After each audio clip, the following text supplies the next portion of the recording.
আজকে পুঁই শাকের একটা ইউনিক রেসিপি আপনাদেরকে করে দেখাবো। তো দেরি না করে আপনারাও দেখে নিন এই রেসিপিটা। নমস্কার বন্ধুরা, নিপাস কিচেন অ্যান্ড ব্লগে সবাইকে স্বাগতম। তো আজকে আমি আরেকটা নতুন ভিডিও নিয়ে আসলাম। আজকে আপনাদেরকে পুঁই শাকের সবুজ রং থাকবে সেরকমই একটা রান্না করে দেখাবো। তার জন্য এখানে পুঁই শাকের ডাঁটা আর আলু কেটে নিয়েছি, আর এখানে পুঁই শাকটা নিয়েছি। পুঁই শাকগুলো কেটে নেব। আর এই রান্নায় খুব বেশি মশলা লাগে না, কাঁচামরিচ দিয়ে রান্না করে নেব। আপনারা এটা নিরামিষে রান্না করে নিতে পারেন, কিন্তু আমি আজকে চিংড়ি মাছ দিয়ে রান্না করবো। এখানে চিংড়ি মাছটা বেছে নিয়েছি, তার সঙ্গে চিংড়ির খোসাগুলো বেটে নিয়েছি। তো বন্ধুরা, চিংড়ির খোসা দিলে এই রান্নার টেস্টটা আরও বেশি হয়। আপনারা চেষ্টা করবেন খোসা বাটা দিয়ে রান্না করতে। আর তার সঙ্গে যে এখানে 5টা কাঁচামরিচ নিয়েছি।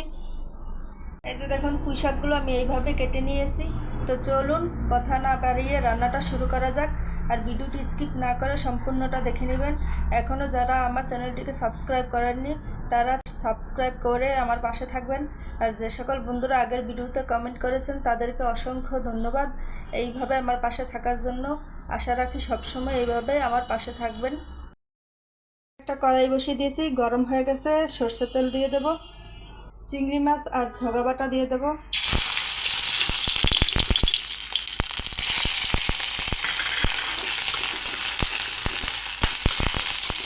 চিংড়ি মাছটা ভেজে নিয়েছি, এখন কেটে রাখা আলু আর ডাঁটা দিয়ে দেব।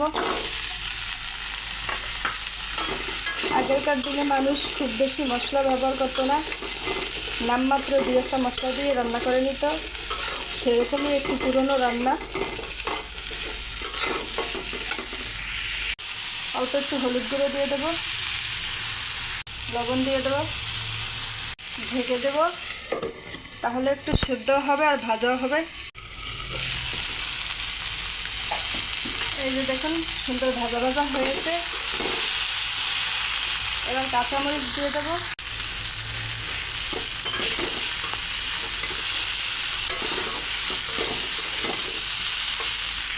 একটু ঢাকনা দিয়ে ঢেকে দেব। এবার কেটে রাখা শাকগুলো দিয়ে দেব।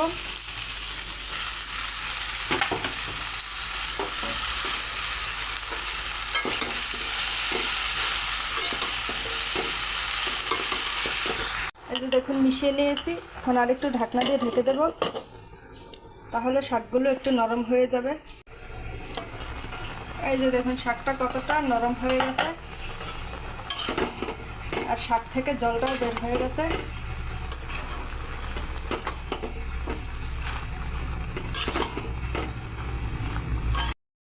এইবার একটু গরম জল দিয়ে দেব।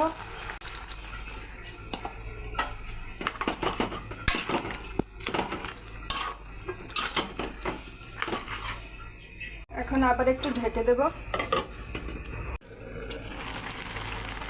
এই যে দেখুন, সব কিছু সেদ্ধ হয়ে গেছে। তখন আমি অল্প লবণ দিয়েছি, এখন আর একটু দিয়ে দেব। শাকটার কিন্তু সবুজ রঙটা ঠিকই আছে। এবার আমি নামিয়ে এটাকে ফোড়ন করে নেব। সরষের তেল দিয়ে দেব, সামান্য মশলায় ফোড়ন করে নেব, তেজপাতা আর কালো জিরা। এই তেলটা আমি তরকারিতে ঢেলে দেব।